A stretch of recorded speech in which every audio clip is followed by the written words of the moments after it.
तो recording on करोगे तो इस पर क्लिक कर दोगे, ठीक है, थोड़ा सा ब्राइटनेस बढ़ा दोगे, हो गया।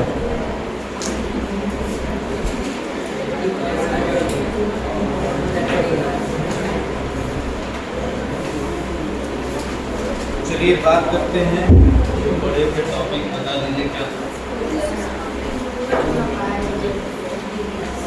कूलम्ब्स लॉ पढ़ लिए हैं, कूलम्ब्स लॉ स्टार्टिंग फेज का।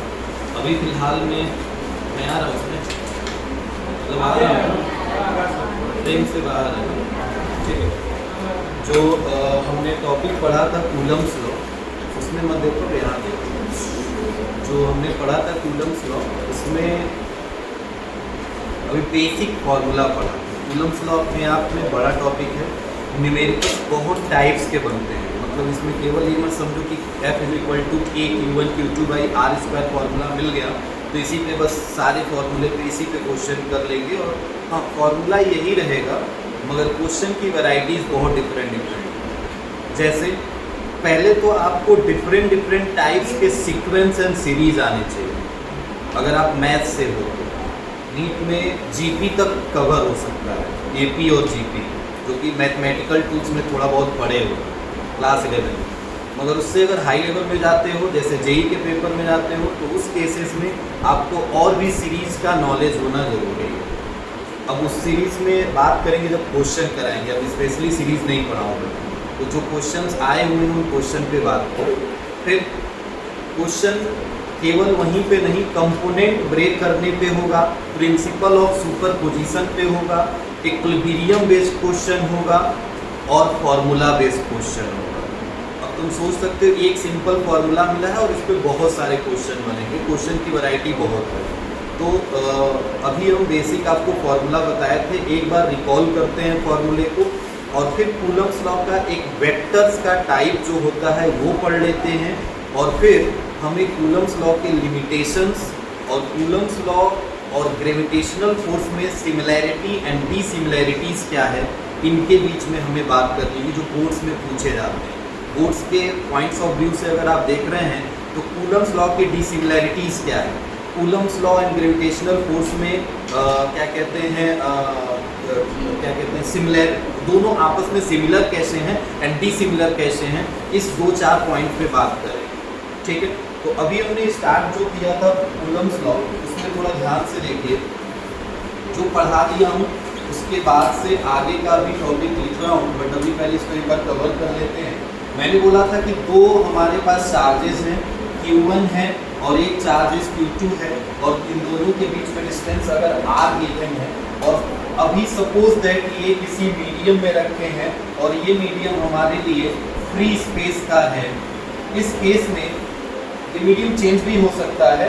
अगर ये दोनों चार्जेस पॉजिटिव हैं या पॉजिटिव या नेगेटिव हैं तो आपस में फोर्स ऑफ अट्रैक्शन या फोर्स ऑफ रिपल्सन लगाएंगे। उस force of attraction and force of repulsion को कैलकुलेट करने के लिए कूलम्ब्स ने एक लॉ दिया था। ये एक्सपेरिमेंटल प्रूफ था, तो जो बात बोले थे उसी बात को हम कंसीडर करते हैं।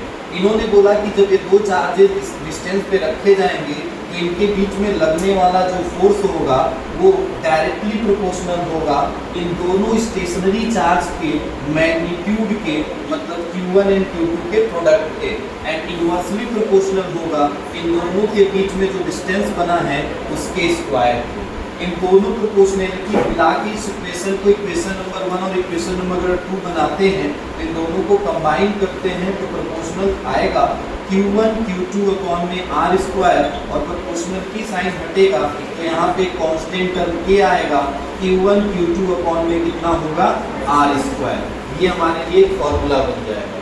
ये फॉर्मूला मैंने आपको बताया था कि चार्ज के केवल मैग्नीट्यूड पुट किए जाएंगे अगर न्यूमेरिकल में आएंगे, साइन से लेना देना नहीं है, क्योंकि हमें पता है कि दो चार्जेज अगर प्लस में होते हैं तो इनके बीच में लगने वाला फोर्स रिपल्सिव फोर्स होगा, और अगर एक प्लस और माइनस होता है तो अट्रैक्शन होगा।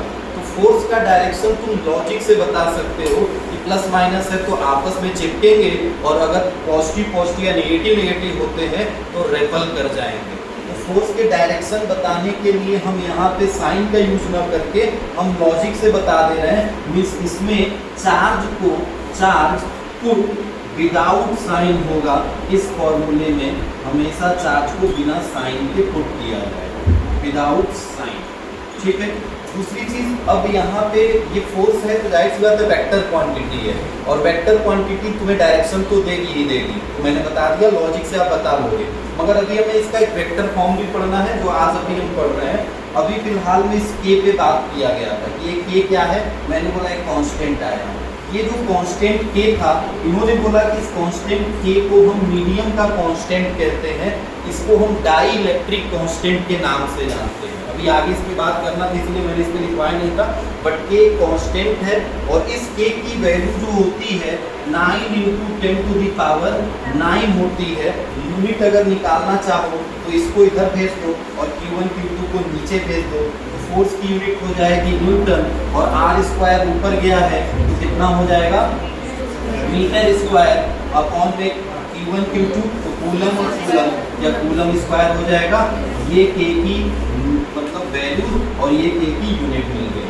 के जो था मीडियम का कांस्टेंट था, तो थोड़ा ध्यान से देखो, मीडियम का कांस्टेंट मतलब मीडियम जैसा रहेगा के की वैल्यू वैसे चेंज होती रहेगी। ऐसा नहीं है कि के की वैल्यू ये जो हमने लिखी है वो फिक्स है।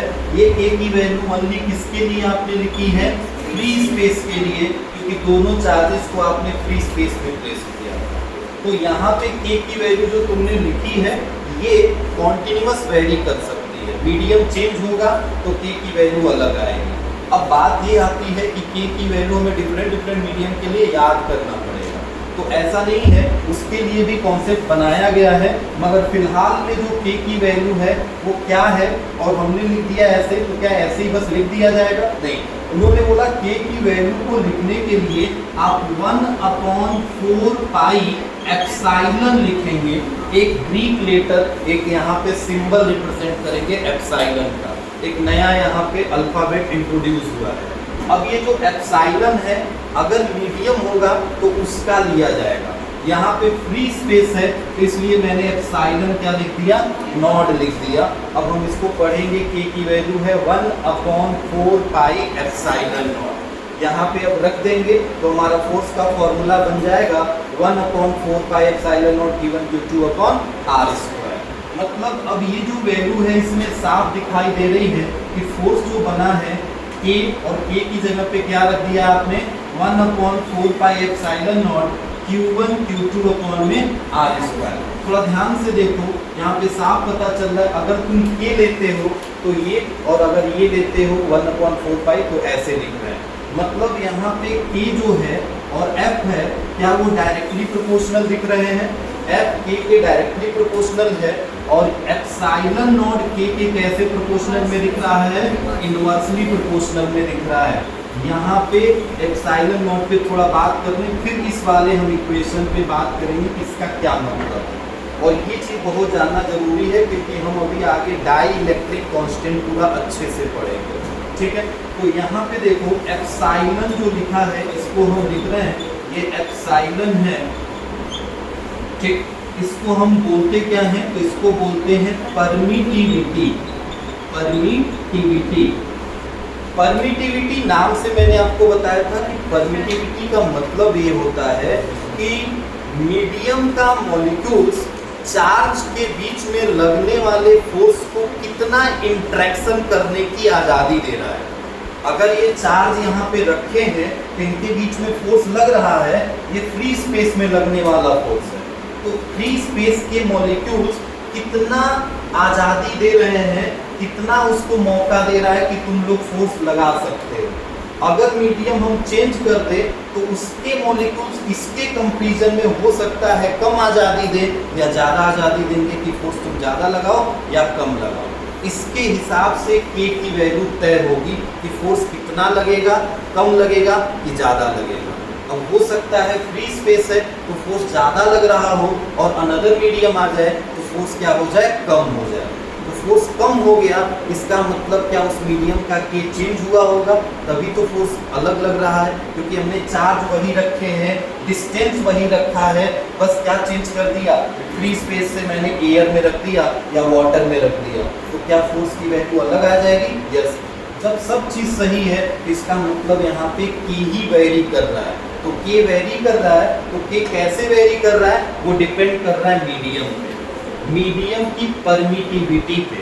अब क्या होती है परमिटिविटी, तो ये बात आप अभी लिखे हो या नहीं लिखे हो तो अभी लिख लोगे। मैंने बताया परमिटिविटी होती है कि मीडियम का मॉलिक्यूल्स कितना हमें परमिशन दे रहा है फोर्स ऑफ इंटरेक्शन का, फोर्स ऑफ इंटरेक्शन का कितना परमिशन मिल रहा है। अब देखो थोड़ा ध्यान से, सबसे अगर हम देखें कि खाली मीडियम जो होता है वो फ्री स्पेस होता है, फ्री स्पेस मतलब वैक्यूम है, कुछ नहीं होगा, कोई मॉलिक्यूल्स नहीं होंगे, इसका मतलब इसमें लगने वाला फोर्स क्या सबसे ज़्यादा होगा, क्योंकि मॉलिक्यूल्स ही नहीं है, तो क्या कोई अपोज करने आएगा? नहीं करेगा। जब अपोज ही नहीं करेगा तो लगने वाला फोर्स क्या ज़्यादा लग रहा होगा, तो इसका मतलब सबसे ज़्यादा फोर्स किसमें लगता होगा? फ्री स्पेस में। अब अगर मान लो फ्री स्पेस से मैंने इसमें वाटर में रख दिया, सेम सिस्टम उठाया और पानी में रख दिया, जब मैं पानी में रखा तो देखा कि पानी के मॉलिक्यूल्स क्या कर रहे थे, फोर्स को कम कर दे रहे हैं। अब फोर्स क्यों कम हुआ होगा? Force is the inversely proportional to epsilon है, एप्सिलॉन की इनवर्सली प्रोपोर्शनल, मतलब पानी का परमिटिविटी क्या ज़्यादा हो गया होगा, तभी तो फोर्स क्या हो गया होगा? कम। अब परमिटिविटी ज़्यादा होना, इसका मतलब देखो क्या पानी के मॉलिक्यूल्स को ज़्यादा आज़ादी है कि जो इनके बीच में फोर्स लग रहा है उनको जाके कम कर, हमेशा ये फोर्स को क्या करना चाहते हैं? कम करना चाहते हैं, तो ज़्यादा उनको मिल रहा है मौका कि जाके कम करना है, तो कम करेंगे तो फोर्स जैसे ही कम करने की आज़ादी ज़्यादा है, तो इसका मतलब परमिटिविटी ज़्यादा है, परमिशन ज़्यादा है, तो फोर्स अपने आप क्या हो जाएगा? डिक्रीज हो जाएगा। इसीलिए ये इनवर्सली प्रोपोर्शनल है। क्लियर है इतनी बात? जिसकी परमिटिविटी ज़्यादा होगी उसकी के की वैल्यू अपने आप क्या हो जाएगी? कम हो जाएगी, और फोर्स भी क्या हो जाएगा? कम हो जाएगा। अब सबसे कम परमिटिविटी किसकी होगी? फ्री स्पेस परमिशन इसी का सबसे कम मिलेगा, यही कम फोर्स को बहुत कम नहीं कर पाएगा ये, मतलब इसको परमिशन कम मिल रहा है, तो परमिशन अगर कम मिल रहा है तो क्या इसमें फोर्स सबसे ज़्यादा रहा होगा? समझ गए इतनी बात? परमिटिविटी का खेल बस यही है, और ये एक ऐसा कांस्टेंट है जो डिनोमिनेटर में आ रहा है। मोस्टली कांस्टेंट तुमने जो पढ़े हैं वो न्यूमरेटर में होता है, जैसे तुम जी की वैल्यू निकाल लिए हो, बस एक वैल्यू होती है जो कि फिक्स होती है, बट क्या यहाँ पे वैल्यू एकदम फिक्स है? नहीं। अब फिक्स नहीं है तो कैसे चेंज हो रही थी? तो उसके लिए इसके डिनोमिनेटर में ये कांस्टेंट है, और इसकी वजह से इसकी इनवर्सली प्रोपोर्शनल। ये परमिशन को अगर ज़्यादा कर रहा है तो फोर्स को कम करेगा, तो अलग अलग मीडियम का परमिटिविटी अलग अलग होगा। अब बताएं, अगर जैसे मान लो वाटर की परमिटिविटी की बात कर रहे हैं, वाटर की परमिटिविटी क्या ज़्यादा होगी? अगर हम यहाँ पे फ्री स्पेस की परमिटिविटी की बात कर रहे हैं तो क्या ये कम होगी? इसकी परमिटिविटी ज़्यादा है तो इसमें के की वैल्यू क्या होगी, और इसमें के की वैल्यू क्या होगी? जिसमें के की वैल्यू कम होगी फोर्स भी क्या हो जाएगा? कम। तो क्या इसमें फोर्स डिक्रीज कर जाएगा, और इसमें फोर्स क्या कर जाएगा? इंक्रीज कर जाएगा। इसीलिए सबसे ज़्यादा इसी में होगा, और स्टार्टिंग हम जीरो से कर रहे हैं इसलिए हमने यहाँ पे एप्सिलॉन नॉट लग दिया, मतलब ये सबसे छोटी वैल्यू। अब इससे बड़ी ही जो मिलेगी, इससे कम नहीं हो सकती। समझ गए इतनी बात? अब इसमें हमने आपको बताया क्या इंपॉर्टेंट है बोर्ड के हिसाब से, तो कूलम्स लॉ का स्टेटमेंट्स, और दूसरा ये लॉज क्या है, फिर इसमें के की वैल्यू, और एप्सिलॉन जो लिखा है ये तो परमिटिविटी था, but epsilon not is the permittivity of the free space, इसकी वैल्यू क्या होती है? तो 8.85 10 to the power -12। बात आई इसमें भी फिर यूनिट की, तो यूनिट क्या होती है? यूनिट निकालने के लिए मैंने बोला यहाँ से देखो, ये एप्सिलॉन नॉट क्या ऊपर चला जाएगा, और एफ कहाँ चला आएगा? नीचे। तो क्या मैं epsilon not is equal to 1/4 pi F Q1 Q2 upon क्या लिखूंगा R स्क्वायर लिख सकता हूँ। 4 पाई हटा देते हैं बिकॉज कांस्टेंट है, इसकी तो कोई यूनिट होगी नहीं, हम यूनिट कैलकुलेट कर रहे हैं। देन एप्सिलॉन नॉट, ये देखो Q1 Q2 क्या कूलम स्क्वायर हो जाएगा और F न्यूटन मीटर स्क्वायर। क्या सेम K की यूनिट का उल्टा हो गया है, जो इधर डिनोमिनेटर में था वो न्यूमरेटर में और न्यूमरेटर वाला डिनोमिनेटर में, मतलब यूनिट आ गई कूलम स्क्वायर पर न्यूटन मीटर स्क्वायर। क्लियर है इतनी बात। दूसरी चीज हमें यहाँ पे एक चीज और ध्यान देना है, अभी एप्सिलॉन सबका हम देखेंगे, मगर मैंने बोला कि चार्ज को हमेशा इसमें विदाउट साइन पुट करना है, ठीक है। ये जो चार्ज है वो स्टेशनरी है, इससे हम कुछ आगे पॉइंट्स बना सकते हैं। अगर एडवांटेज एंड डिसएडवांटेज मतलब इस लॉ को कहाँ पे हम अप्लाई कर सकते हैं उसके लिए अगर बात करें, यहाँ पे ये वैल्यू जब निकल गई तो अब इसमें क्या क्वेश्चन बन सकता है अगर ऑब्जेक्टिव में बनेगा। एक तो यूनिट पे वैल्यू तुम्हें पता ही है, मैंने बोला अप्रॉक्स में चाहे तो इसकी वैल्यू को 9 × 10⁻⁻12 भी लिख सकते हो, 8.85 के बजाय 9 × 10⁻⁻12 भी लिखा जा सकता है। साथ में थोड़ा ध्यान से सुनो, अगर हम यहाँ पे ये जो वैल्यू हमने लिखा है इसको अब यहाँ पे रोकें, इसकी डायमेंशन फॉर्मूले पे बात करें, इसका डायमेंशन फॉर्मूला क्या होगा, तो डायमेंशन फॉर्मूला निकालना पड़ेगा। अब निकालने के लिए कुछ ज़्यादा नहीं करना है क्योंकि तुमने एप्सिलॉन नॉट की वैल्यू निकाल ली है, तो डायमेंशन फॉर्मूला तो निकल ही जाएगा। बताओ Q1 और Q2 दोनों सेम चार्ज मान लेते हैं तो क्या Q का स्क्वायर हो जाएगा, और नीचे क्या चल रहा है F R स्क्वायर, क्या ये एप्सिलॉन की वैल्यू मिल गई। 4 पाई हटा दिया था ऑलरेडी, 4 पाई की तो कोई यूनिट हो मतलब डायमेंशन भी नहीं होगा, यूनिट भी नहीं होगा, कांस्टेंट था। अब बताओ Q स्क्वायर, जो Q स्क्वायर है, Q मतलब चार्ज, और चार्ज का डायमेंशन फॉर्मूला तुमने पढ़ा है, I = क्या होता है Q/T होता है क्या, देन Q = क्या I × T लिख सकते हैं। I कैसी क्वांटिटी होती है, I इज द करंट, क्या I फंडामेंटल क्वांटिटी है। यस, आपने 7 फंडामेंटल क्वांटिटी पढ़े थे, उसमें से इलेक्ट्रिक करंट एक है, तो जाहिर सी बात है इसी से कुछ बना होगा, तो चार्ज इसी से बना है, और टाइम भी फंडामेंटल क्वांटिटी है। तो ध्यान से देखो, I का डायमेंशन फॉर्मूला A होता है और टाइम का T होता है, तो चार्ज का कितना हो गया AT हो गया, याद रहेगा। यहाँ से अगर आप चार्ज वाले क्वेश्चन में नहीं लिखे हो पोर्शन में, तो वहाँ पे चार्ज का डायमेंशन फॉर्मूला जाके मेंशन कर देना, AT होता है।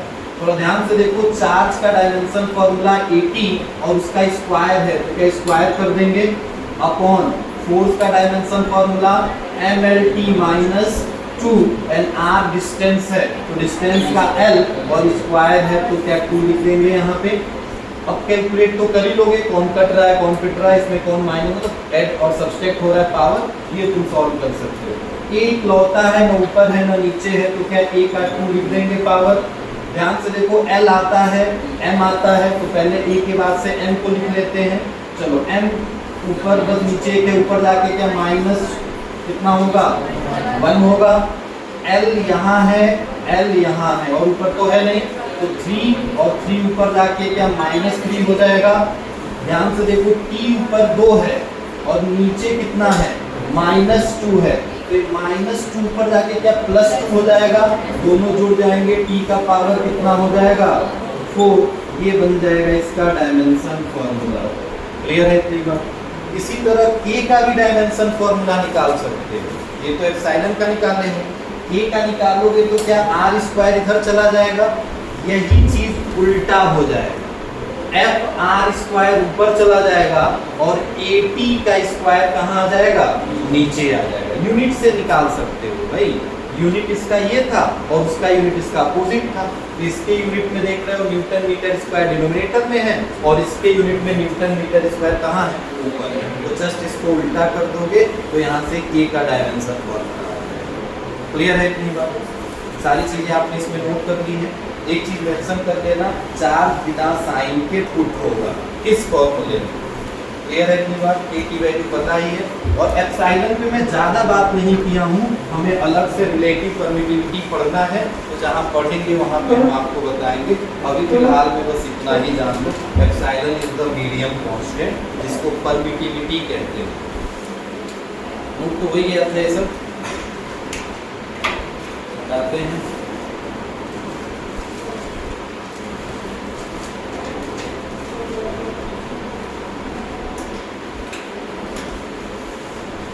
जो चीज़ नहीं मेंशन किया था आपने नोट कर लेना, अगर हो सकता है कुछ छूट गया हो तो आप सब लिख लेना जो वहाँ पे है।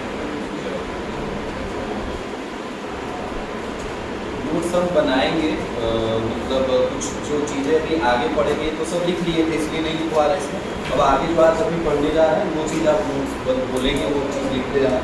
बहुत ज़्यादा थ्योरी नहीं लिखना है, अभी कुछ स्टेटमेंट जो बोर्ड्स में आते हैं उनको कैसे लिखा जाएगा, क्योंकि आपको कॉपी में पता ही नहीं है क्या लिखना है क्या नहीं लिखना है, वो चीज़ इसीलिए लिखवाना पड़ रहा है। और नोट्स मैं बनाने के लिए बोल दे रहा हूँ, तो गिने चुने 2-4 नोट्स बन रहे हैं, बाकी किसी के नोट्स बन नहीं रहे हैं। ठीक है, आप एक बार आप खुद देख लो कॉपी, मतलब नोट्स जब रहेगा आपके पास में तो आपको पढ़ने का मन करेगा, नहीं रहेगा तो नहीं करेगा। अब चाहे कहीं से कितना भी पूछ के किसी का पढ़ लो, कोटा से ला लो या जहाँ से होता देखते होगे नोट्स, यहाँ कोटा के नोट को यहाँ के नोट को वहाँ के, मगर आप एक बार तभी पढ़ पाओगे जब तुम्हें वो समझ में आए। चीज़ें यही है, मगर लिखने का हो सकता है उसका तरीका अलग हो, कुछ कैसे भी लिख दिया इधर उधर करके। तो ये चीज़ें अपना चीज़ रहेगा तो आपको समझ में आएगा, ये बाकी वही है, काम चलाऊ ही रहेगा। जैसे आप जानते ही मान लो कि अगर गाड़ी है उसमें हाथ बैठा है ना, इधर उधर कट मार सकते हो। दूसरे की गाड़ी है तो क्या कट मार लोगे? मार सकते हो, मगर कुछ देर बाद तुम्हारा ही कट जाएगा। क्या पता भाई कहीं लड़ गए, जाहिर सी बात है। वही चीज़ है, इस पे अपना रहेगा तो कॉन्फिडेंट रहोगे। सुनो, कूलम्स लॉ मैंने बोला कि फोर्स कैलकुलेशन के लिए यूज किया। बात ये है कि फोर्स एक वेक्टर क्वांटिटी है, तो जाहिर सी बात है कि वेक्टर है तो हमें बोर्ड में पूछता है इसलिए बताना पड़ रहा है। नहीं तो ऐसे तो अगर ऑब्जेक्टिव क्वेश्चन आए तो हम बता सकते हैं कि फोर्स इधर लग रहा होगा या इधर लग रहा होगा, फोर्स का डायरेक्शन तुम्हें निकालना आ जाएगा। क्योंकि पॉजिटिव है तो दोनों जाहिर सी बात है दूर जा रहे होंगे तो फोर्स रेपल्सिव होगी, पॉजिटिव है निगेटिव है और डायरेक्शन का होगा। तो ये तो लॉजिक से बता दे रहे हैं। मगर बात ये है कि फोर्स एक वेक्टर क्वांटिटी है, तो जाहिर सी बात है जो लॉ बताया गया है इसमें हमेशा लॉजिक के अलावा हम वेक्टर रूल्स भी अप्लाई कर सकते हैं। तो कूलम्स लॉ का वेक्टर फॉर्म क्या है, वही टॉपिक हमारा है हेडिंग वेक्टर्स लॉ या Coulomb's law in a vector form. Coulomb's law in a vector form, समझिएगा। सपोज दैट मैंने एक चार्ज लिया Q1 और एक चार्ज लिया Q2, दो चार्जेस जैसे लिए थे सेम, और इन दोनों के बीच में डिस्टेंस हमने लिया है R। ये जो R है वो डिस्टेंस क्या है थोड़ा समझो। वेक्टर में जब भी कोई चीज तुम कहीं पे बनाते हो, जैसे ये चार्ज यहाँ पे रखा होगा तो क्या इस चार्ज का पोजीशन रहा होगा? क्यों भाई, वेक्टर है ना, तो ये चार्ज यहाँ अपने मन से थोड़ी उठा के रख दिए। वेक्टर के फॉर्म में जाओगे तो ये चार्ज तुमने कहाँ रखा है इसका पोजीशन वेक्टर पूछा जाएगा। ये Q2 तुमने कहाँ रखा है इसका पोजीशन वेक्टर पूछा जाएगा। समझो पोजीशन वेक्टर क्या है। जैसे सपोज करो ये प्लेन पे रखा है ना चार्ज, बोर्ड मतलब प्लेन, इस प्लेन पे रखा है तो क्या मैं यहाँ पे इसका एक कोऑर्डिनेट सिस्टम बना लूँ? थोड़ा ध्यान से देखो, क्या इस ओरिजिन से ये क्या R1 पोजीशन पे है और ये किस पोजीशन पे है? R2 position. क्या मिल गया पोजीशन वेक्टर? तुमने कहाँ रखा है ये मुद्दा है यहाँ पे। पोजीशन वेक्टर तुम्हें पता है, हर एक चीज का पोजीशन है। अब मैं इस रूम में जितने लोग बैठे हैं इन सबका अलग अलग पोजीशन है, बट कहाँ से ये चीज डिफाइन होगी? ओरिजिन से। ये चीज ओरिजिन से डिफाइन होगी, तो एक का मैंने R1 मान लिया और एक का R2। जब इन दोनों वेक्टर्स को मैंने कैलकुलेट किया तो नेट कितना आया? R2। हमें इन दोनों के बीच में डिस्टेंस चाहिए था, तो इन दोनों के बीच का डिस्टेंस निकालने के लिए क्या R1 R2 ही काफी है? वेक्टर लॉ आता है ना, वेक्टर लॉ ऑफ एडिशन। जैसे ऐसे देखो, एक वेक्टर ये है, दिख रहा है, यहाँ से यहाँ तक का डिस्टेंस ये है और और यहाँ से यहाँ तक का डिस्टेंस ये है। थोड़ा ध्यान से देखो, ये R1 है और ये R है, तो क्या R1 प्लस R किसके इक्वल होगा? R। क्या ये वेक्टर लॉ कहता है? अब बताओ R की वैल्यू कितनी होगी? तो R2 माइनस R मिल गई। किधर से किधर जाने के लिए? अगर ये लिए हो तो क्या लिखोगे? R2 minus R। अभी बस ऐसे लिखो और इसके ऊपर वेक्टर बना लो। क्लियर? अच्छा, सपोज दैट अगर मैं Q2 से Q1 की तरफ वाला लेता हूं तो तब क्या करूंगा? R2 plus R is equal to, अब R की वैल्यू क्या होगी? होगी क्या? मतलब ये R अब इधर चलेंगे तो उस केस में हम क्या लिखेंगे? R1 minus R2 vector. समझ गए? अब ये मिटा रहा हूँ, ये तो बस समझने के लिए था, बस हमें इसी चीज से मतलब था, ये वेक्टर से मतलब था। अब तुम समझते सर R1 कहाँ से आया, R2 कहाँ से आया? ये R1 and R2 is the position vector of the charges. In charges के पोजीशन वेक्टर है कि कहाँ पे प्रेजेंट है। थोड़ा ध्यान से देखो, अब समझो यहाँ पे हमने इन दोनों के बीच में चार्ज जो माना था वो कितना माना था? R माना था, और इधर कितना आया था? R1 minus R2 vector. थोड़ा ध्यान से देखो, R2 माइनस R1 करोगे तो इधर चलोगे, और R2 माइनस R1 करोगे तो इधर चलोगे, मगर क्या इन दोनों की वैल्यू का अगर मैग्नीट्यूड देखोगे तो क्या वो मैग्नीट्यूड हमेशा इसी के मैग्नीट्यूड के बराबर होंगे? मैं क्या बोल रहा हूँ, बात समझना। 3 में से 5 घटाओगे, मान लो एक का वैल्यू 5 है और एक का 3 है, R2 5 है और R1 3 है। 5 में से 3 घटेगा तो 2 आएगा, और 2 यहाँ पे 3 में से 5 घटेगा तो भी 2 आएगा। माइनस मतलब डायरेक्शन चेंज हो गया, माइनस मतलब डायरेक्शन इधर हो गया। तो क्या ये 5 ही है ना? आपने सॉरी 2 ही है ना? 5 में से 3 घटाया तो भी 2 आया, 3 में से 5 घटाया तो भी 2, मॉड लगा दो, माइनस का मतलब ही नहीं आएगा। क्या मैग्नीट्यूड दोनों का 2 ही आ रहा है? समझ रहे हो बात? मतलब हम यहाँ पे एक मॉड लगा रहे हैं। अब बताओ ये और ये क्या बात सेम है? मतलब मॉड R कह लो, मॉड R2 माइनस R1 कह लो, या R1 माइनस R2 कह लो, क्या ये इक्वल हैं? अब आओ बात करते हैं हम कूलम्ब्स लॉ, क्योंकि हमने तो रीडिंग लगाया कूलम्ब्स लॉ इन वेक्टर। अब ये दो पॉजिटिव चार्ज हैं, ये इस पे फोर्स लगाएंगे, कितना फोर्स लगाएंगे? Force on 2 due to 1 repulsive force होंगे। फोर्स इस पे अगर लगाया, इसमें लगाया तो फोर्स ऑन 1 ड्यू टू 2 लगेगा क्या? अब थोड़ा समझिए, अगर मुझे इसमें से दोनों में से कोई फोर्स कैलकुलेट करना है, पहले एक लिखते हैं। मान लेते हैं हम ये निकालना चाहते हैं फोर्स ऑन 2 ड्यू टू 1, क्या लिखेंगे? K Q1 Q2 अपॉन दोनों के बीच का डिस्टेंस मॉड R का स्क्वायर। ये केवल क्या देगा? मैग्नीट्यूड। क्या डायरेक्शन बताएगा? नहीं।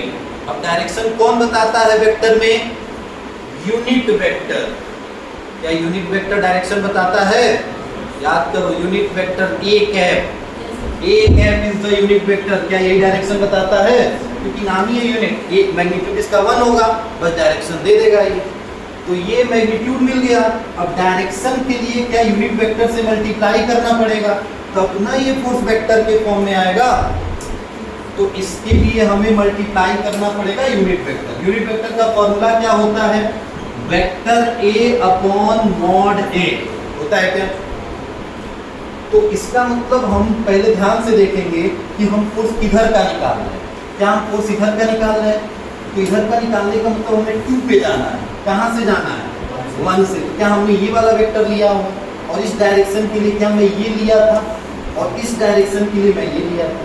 तो क्या इस वेक्टर का यूनिट निकालना पड़ेगा, और इस वेक्टर का यूनिट वेक्टर क्या होगा? तो लिख देते हैं पहले, R2 माइनस R1 वेक्टर का क्या निकालना पड़ेगा? Unit vector. समझ गए हो?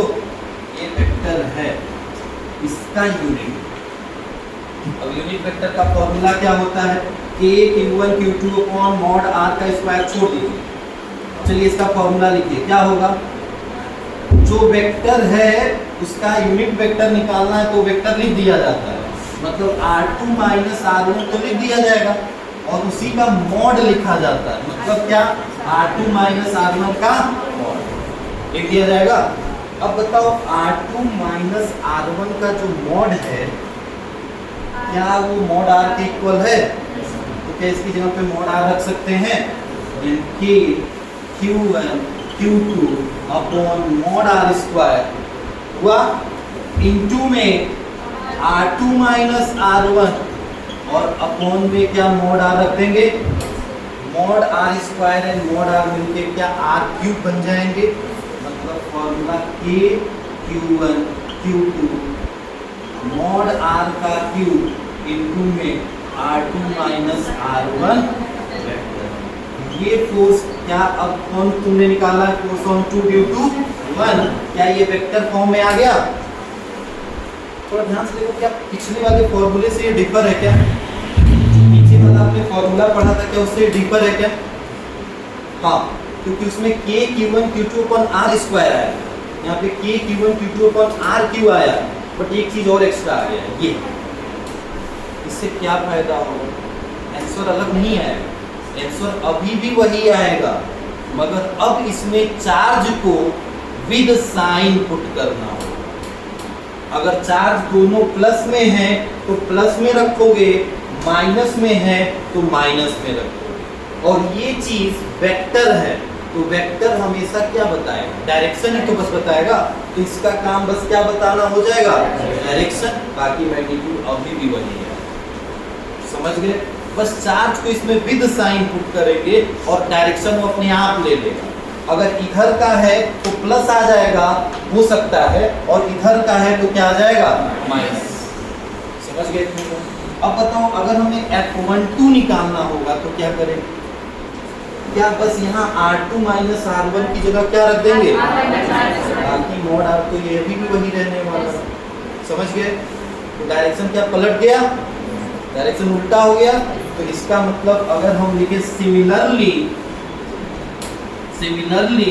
F12 तो लिखेंगे k q1 q2 upon mod r का cube into r1 minus r2 vector, क्या यही होगा, r2 माइनस r1 की जगह क्या आ जाएगा, r1 माइनस। ये दोनों फोर्स मैग्नीट्यूड में सेम होंगे, बस डायरेक्शन में क्या होंगे, अपोजिट, तो इसके लिए क्या साइन माइनस का लग सकता है क्या, एक इधर होगा तो प्लस और इधर वाला क्या होगा माइनस, ये बस डायरेक्शन ही तो होता है, तो एक का डायरेक्शन उल्टा हो गया तो ये माइनस में आने लगेगा और ये किस में आने लगेगा, प्लस। जरूरी नहीं इधर वाला हमेशा प्लस में ही है, वो डिपेंड करता है क्वेश्चन में सॉल्व करते समय क्या है, हो सकता है इधर माइनस है, इधर वाला क्या आ जाए प्लस, मगर हमेशा दोनों एक दूसरे के अपोजिट साइन में। क्लियर है, यहाँ पे सब चीज सेम है, बस यही चीज डिफर कर रही है, और ये चीज यहाँ मेंशन कर लेना, चार्ज पुट विद साइन, वहाँ विदाउट साइन, ठीक है, ये चीज इंपॉर्टेंट नोट कर लो पहले ही। ज्यादा कुछ इसमें है नहीं, थ्योरी कुछ नहीं है, सेम बस हेडिंग डालो, Coulomb's law and vector form, boards में पूछता है इसलिए बताया गया, नहीं तो हमें लॉजिक से डायरेक्शन बताना आता है, इतना हमें करने की जरूरत नहीं पड़ती, बट बोर्ड में इस पे क्वेश्चन भी आता है, क्वेश्चन कराएंगे अभी।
कर लिया।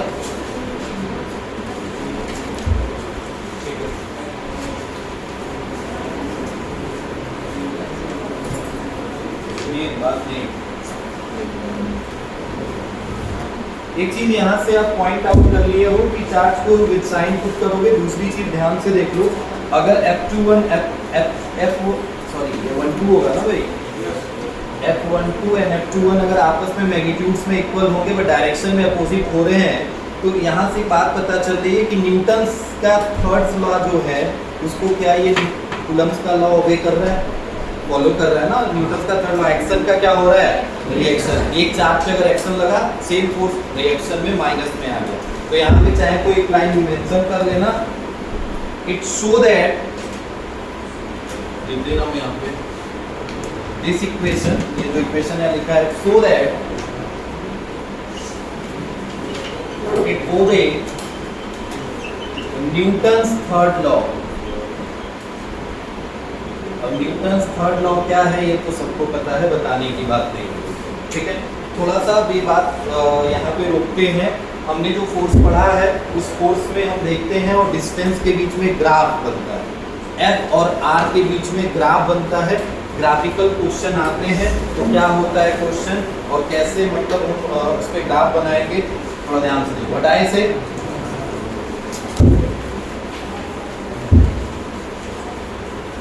क्वेश्चन पूरा एक कल, क्योंकि अभी कूलम्ब्स लॉ खत्म होने वाला है, आज खत्म हो गया, कल हम क्वेश्चन करेंगे डिफरेंट टाइप का। ग्राफ्स बिटवीन किसके बीच में, F and R, force and distance, ठीक है।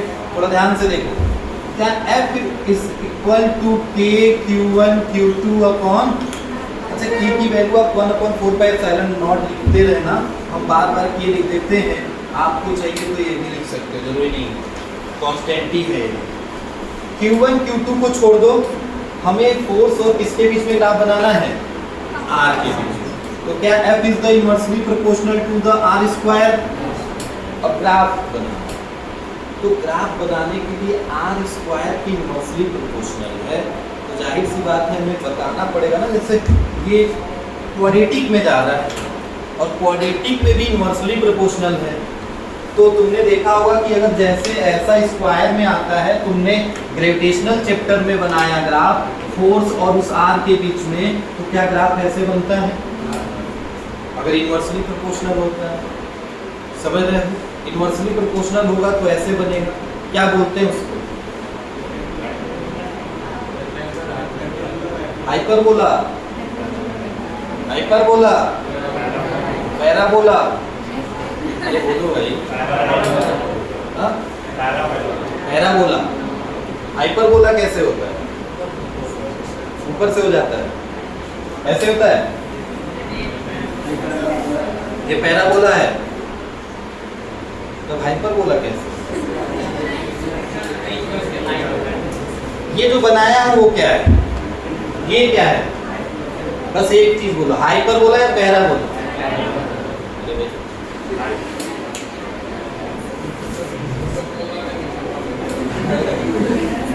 अच्छा रेक्टेंगुलर वर्ड हटाओ भाई, रेक्टेंगुलर वर्ड हटाओ पहले, हाइपरबोला या पैराबोला, पैराबोला। कितने लोग पैराबोला, राइज योर हैंड, हाथ ऊपर करो भाई, सब हाइपरबोला। हाइपरबोला कितने हाथ ऊपर करें, शर्म,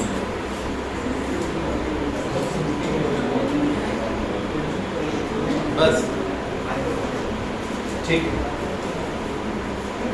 चलिए एक चीज आप वर्ड यूज करो, रेक्टेंगुलर पैराबोला या रेक्टेंगुलर हाइपरबोला, ठीक है हाइपरबोला है।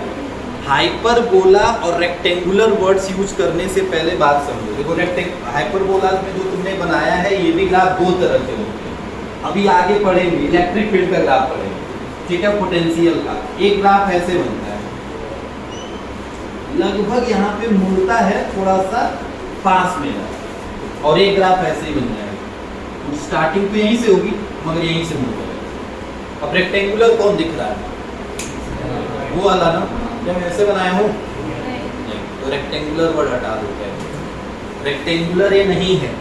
रेक्टेंगुलर जब बनेगा तो पोटेंशियल और इलेक्ट्रिक फील्ड में बताऊंगा, वहां पे दोनों का जब ग्राफ बनता है आर के रिस्पेक्ट में, तो ग्राफ में रेक्टेंगुलर बॉडी होता है। ठीक है, अब सुनिए एक चीज पहले ध्यान से, जब ये आपने ग्राफ बनाया है ये यहाँ पे, तो इससे साफ पता चल रहा है कि एफ और आर के बीच में ग्राफ कुछ हमें ऐसे देखने को मिला है। इसका मतलब ये है कि जैसे जैसे आर की वैल्यू बढ़ रही है, क्या फोर्स नीचे आता जा रहा है? ध्यान से देखो, आर यहाँ पे आर क्या रहा होगा 2, यहाँ पे आर 4 5, मान लेते हैं ऐसे 2 4 6 8 10 ऐसे होंगे आर की वैल्यू। अब आर की वैल्यू जब 2 है तो फोर्स क्या यहाँ पे है, आर की वैल्यू 4 हुई तो फोर्स यहाँ हो गया, आर की वैल्यू 6 हुई तो फोर्स और नीचे आ गया। जैसे जैसे आर बढ़ रहा है, डिस्टेंस बढ़ रहा है, तो फोर्स कम हो रहा है। और दूसरी आर की वैल्यू जैसे जैसे कम हो रही, क्या फोर्स बढ़ रहा है, बढ़ रहा है, बढ़ रहा है, एक समय बाद से देखो इतना तेजी से बढ़ने लगा। क्लियर है इतनी बात? तो इनवर्सली और स्क्वायर का मतलब तो अभी ये बात यही है कि ग्राफ मेरा स्ट्रेट लाइन में नहीं, कुछ ऐसे बना है। और दूसरी चीज ये कि एक स्क्वायर इनवर्सली है, मतलब अगर सपोज करिए हम पहला केस r रखते हैं डिस्टेंस, तो फोर्स F मिलता है। अगर हम डिस्टेंस को 2r कर देते हैं तो फोर्स क्या हो जाएगा? बढ़ेगा कि घटेगा? डिस्टेंस बढ़ने से भी बोला फोर्स घटेगा। अब कितना घटेगा? स्क्वायर में घट रहा है। तो अगर पहले r पे फोर्स F था तो क्या 2r पे फोर्स F बाई 4 टाइम्स हो जाएगा? समझ रहे हो? यही इनवर्स स्क्वायर है, इनवर्स भी है और साथ में स्क्वायर है। आपने डिस्टेंस बढ़ाया तो फोर्स घटा, ये तो चीज ठीक है, बट क्या यहाँ पे डिफरेंट है? स्क्वायर में चेंज हो रहा है। अगर हम केस फर्स्ट लिए, अगर हम फोर्स को पहले 2r रख रहे हैं तो फोर्स हमें यहाँ पे F मिल रहा है। डिस्टेंस को हमने अब कम कर दिया। अब बताओ 2r से क्या डिस्टेंस कम हो गया? और क्या होगा? फोर्स कितना हो? बढ़ेगा कि घटेगा? बढ़ेगा। तो कितना बढ़ेगा? आधा हुआ है ना, तो आधा का स्क्वायर 1/4, और 4 कहाँ चला जाएगा? ऊपर। क्या 4f हो जाएगा? समझ रहे हो? ऐसे समझ लो, चलो ठीक है। अगर ऐसे नहीं समझ में आया, अगर तुमने इसको मतलब देखो यहाँ पे बस ऐसे समझो ना भाई, इसी चीज का उल्टा कर रहा हूँ। ये r था तो f था, ये 2r हुआ तो फोर्स घट गया, डिस्टेंस बढ़ा तो फोर्स घट गया। तो यहाँ पे हमने बोला कि डिस्टेंस ऑलरेडी ज्यादा है, तो फोर्स हमने कितना कंसीडर किया है? f। अब डिस्टेंस को आधा कर दिया तो फोर्स अब आधा का स्क्वायर मतलब 1/4, और 4 कहाँ चला गया? बढ़ना है ना, तो 1/4 थोड़े कर सकते हैं, ऊपर भेजेंगे तो क्या 4f हो जाएगा? समझ गए हो? r है, f है, 3r है तो कितना होगा? जल्दी बोलो। f भाई, समझ गए हो? अगर यहाँ पे 3r है तो f है, तो r पे कितना होगा? 9f। क्लियर है इतनी बात? मतलब इनवर्सली प्रोपोर्शनल है न स्क्वायर में, ये बात दिमाग में रख लेना। एक के बढ़ने से दूसरी चीज घट रही है और स्क्वायर में घट रही है और बढ़ रही है। ठीक है, नोट करो पहले इनके बीच में ग्राफ। ये चीज बस यही पर बनाना है ग्राफ, वो चाहे तो साइड में लिख सकते हो, बेसिक आइडिया है। डिसएडवांटेज ऑफ ओम्स लॉ, अगला हेडिंग। जल्दी करिए, जल्दी ये टॉपिक पढ़ा दें। डिसएडवांटेज ऑफ, क्या पढ़ रहे हैं हम? कूलम्स लॉ ना, सॉरी ओम्स लॉ बोल दिया। ओम्स लॉ का भी डिसएडवांटेज पढ़ना है तीसरे चैप्टर में। अभी फिलहाल में कूलम्स लॉ का डिसएडवांटेज का मतलब तुम्हें पता ही है, जहाँ पे कमियाँ क्या रह गई। कूलम्स लॉ कहाँ पे अप्लाई नहीं हो पाया? कुछ चीज़ों में, पर्टिकुलर चीज़ों में कमी रह गई। ठीक, सुनो, हो गया? नोट कर लिया? बस सुपर फास्ट रहो।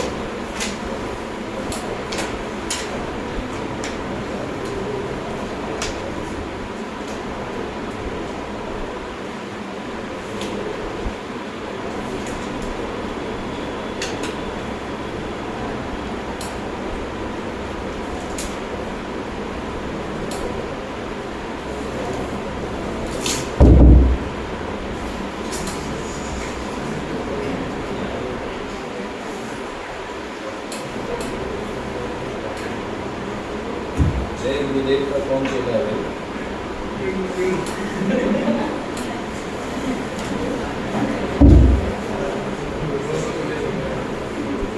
सुनिए, डिसएडवांटेज कूलम्ब्स लॉ के डिसएडवांटेज पहले ध्यान से सुनो, जल्दी करो सर, हो गया? सुनो, डिसएडवांटेज ऑफ कूलम्ब्स लॉ मैं बात कर रहा हूँ। कूलम्ब्स लॉ एक लगने वाला दो चार्जेस के बीच में फोर्स है, राइट सी बात है, फोर्स है। तो फोर्स दो चार्जेस के बीच में लगेगा तो उस पर्टिकुलर डिस्टेंस तक ही तो लगेगा। जैसे ग्रेविटेशनल आपने लॉ पढ़ा है, तो ग्रेविटेशनल फोर्स जो उसमें मिला है हमें, उस ग्रेविटेशनल फोर्स को हम बोलते हैं लॉन्ग रेंज ऑफ फोर्स। बहुत दूरी पे अगर मासेस रखे हैं तो इनके बीच में फोर्स लग सकता है, लगता है ना? अरे भाई, सन में और अर्थ में लगी तो रहा है gravitational force. Long range force होते हैं। कुछ फोर्स ऐसे होते हैं जो शॉर्ट रेंज होते हैं, जो बहुत पास में रहेगा तभी वर्क करेगा, दूर होगा तो गायब हो जाएगा, होता है ना ऐसा भी। जैसे न्यूक्लियर वाला, न्यूक्लियर का क्या लॉन्ग रेंज फोर्स होता है? नहीं। न्यूक्लियस के अंदर इलेक्ट्रॉन और प्रोटॉन क्या बहुत पास में ही तो रहते हैं, और बहुत दूर कर देंगे तो क्या फोर्स लगा पाएंगे? नहीं। तो न्यूक्लियर फोर्स जो होते हैं क्या वो शॉर्ट रेंज में आते हैं। बट ऐसे बहुत सारे फोर्स हैं जो लॉन्ग रेंज में है। उसमें से इलेक्ट्रोस्टैटिक फोर्स भी लॉन्ग रेंज में जाता है। इलेक्ट्रोस्टैटिक फोर्स भी कहा जाता है लॉन्ग रेंज। मतलब क्या ये शॉर्ट रेंज अगर बहुत छोटा कर दें डिस्टेंस तो क्या ये वर्क कर पाएगा? नहीं। पहला लिमिटेशन है। डिसएडवांटेज बोल लो या लिमिटेशन बोल लो, या लिमिटेशन ही लिखना, डिसएडवांटेज हटा के। लिमिटेशन फर्स्ट में क्या मैंने बोला अभी लिखना, नोट करना। शॉर्ट रेंज फोर्स है, इट्स ओनली एप्लीकेबल फॉर कहां से कहां तक?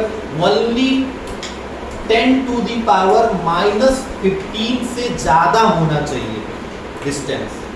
10⁻⁻15 मीटर से अगर ज्यादा होगा तभी अप्लाई कर पाएंगे, और उससे अगर कम हो गया तो नहीं अप्लाई कर पाएंगे। 10⁻⁻15 बहुत छोटा हो गया, बट फिर भी एक शॉर्ट रेंज फोर्स इस पे वर्क कर सकता है, मगर ये नहीं कर पाएगा। दो चार्जेस को 10⁻⁻15 से ज्यादा डिस्टेंस पे रखना है। क्लियर है इतनी बात? दूसरा लिमिटेशन सुन लो, अभी नोट करना। सेकेंड लिमिटेशन ये है, मैंने स्टार्टिंग में बोला कि दो चार्जेस हमेशा रेस्ट पे होने चाहिए, तभी इनके बीच में फोर्स लगेगा। बोला स्टेशनरी चार्ज, डिफिनीशन में लिखवाए थे स्टेटमेंट में। तो दो चार्ज को हमेशा कहाँ होना चाहिए? स्टेशनरी। इसका मतलब चार्ज अगर मोशन में आ गए तो क्या फोर्स वर्क करेगा? नहीं करेगा। मगर हाँ, एक कंडीशन इन्होंने बोला, कम से कम एक चार्ज को रेस्ट पे रखना होगा, कम से कम, और एक को मोशन में रख सकते हो। अब इस पे क्वेश्चन भी है, एक चार्ज को वेलोसिटी से भगाएंगे और तब फोर्स कैलकुलेट करेंगे, और वेलोसिटी भी कैलकुलेट करेंगे फोर्स पता करने के बाद। तो ये सारी चीज़ें भी करनी है। बट क्या यहाँ पे लिमिटेशन मिला कि दोनों चार्ज या तो रेस्ट पे होने चाहिए, या एक रेस्ट पे हो और एक मोशन में हो, तभी एप्लीकेबल है। वरना अगर दोनों मोशन में आ गए तो क्या एप्लीकेबल होगा? नहीं। ठीक है। तीसरा limitation, it's only applicable for point size charge.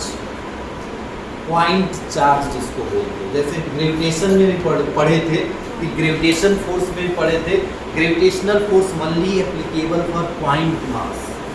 Point mass में अर्थ भी आ जाता है, वो तो फ्रेम ऑफ रेफरेंस चेंज करने पे डिपेंड करता है ना। दूसरे सन से देखोगे तो अर्थ तो पॉइंट ही है भाई।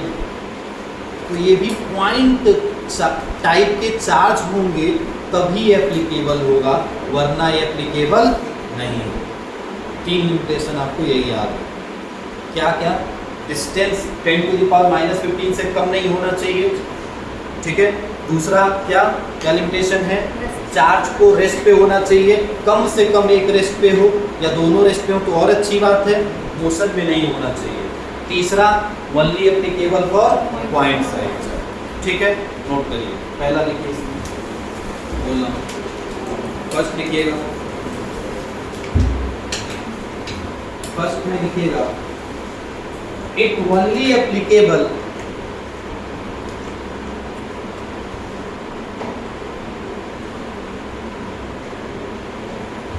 when charge separation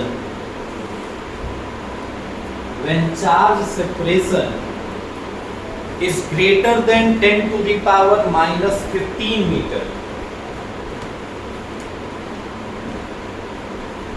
Only applicable for charge separation 10 to the power minus 15।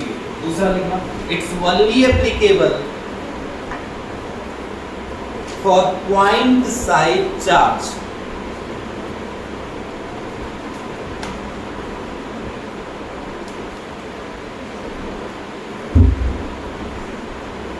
तीसरा लिखना, इट्स ओनली एप्लीकेबल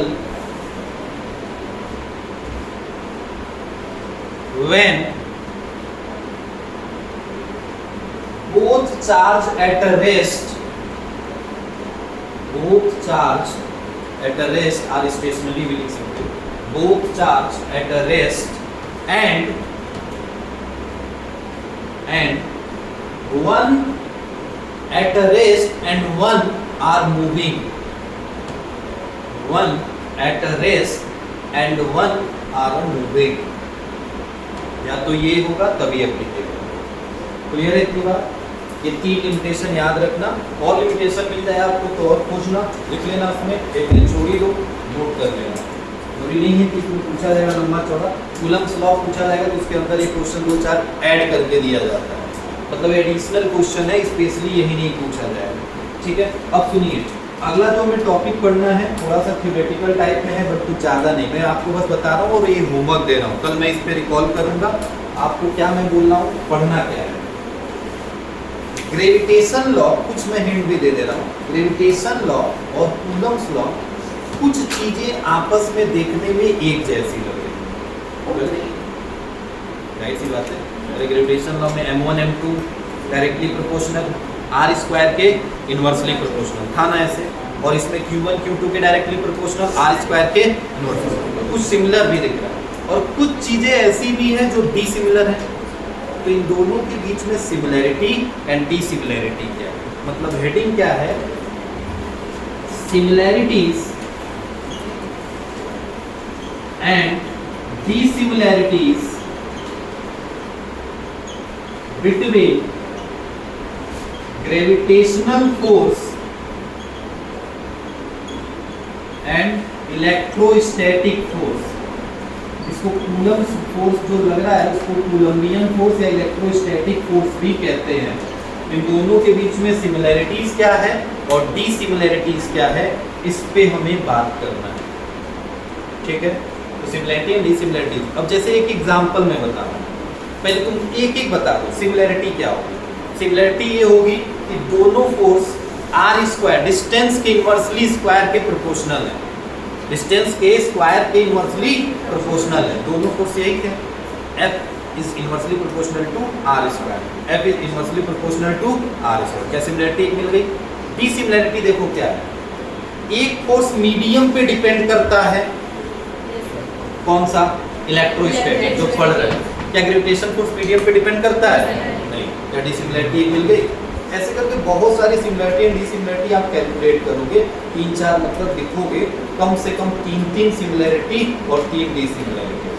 ठीक है, आप अपने हिसाब से पढ़ के आना, मैं बोलूँगा देख लेना, लिख लेना, अगर बुक से लिख रहे हो तो सही बात है, और अपने मन से लिख रहे हो तो रफ में ही लिख के लाना, हो सकता है कुछ गलत हो तो सुधार करने का मौका मिले। एक question basics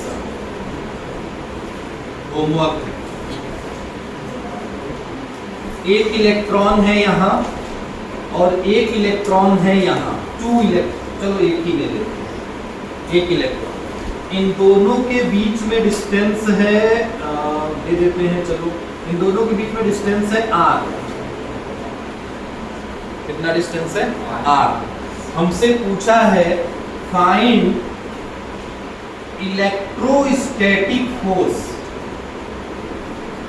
and find gravitational force, दोनों निकालिए और कंपेयर करिए कौन ज्यादा है कौन कम। क्या इलेक्ट्रॉन के बीच में अगर वो r डिस्टेंस से सेपरेट है तो क्या इलेक्ट्रोस्टैटिक फोर्स लगेगा ना?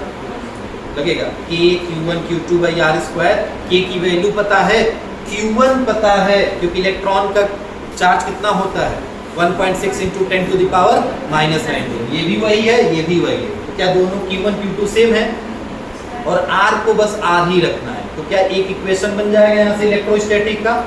फिर उसके बाद से क्या निकालोगे? ग्रेविटेशन। ग्रेविटेशन के लिए चार्ज की जरूरत नहीं है, किसकी जरूरत पड़ेगी? मास की। अब इलेक्ट्रॉन का मास कितना होता है 9.1 into 10 to the power minus 31 और ये भी वही होगा, तो m1 m2 दोनों सेम है, डिस्टेंस अभी भी वही है, तो क्या ये भी मिल जाएगा।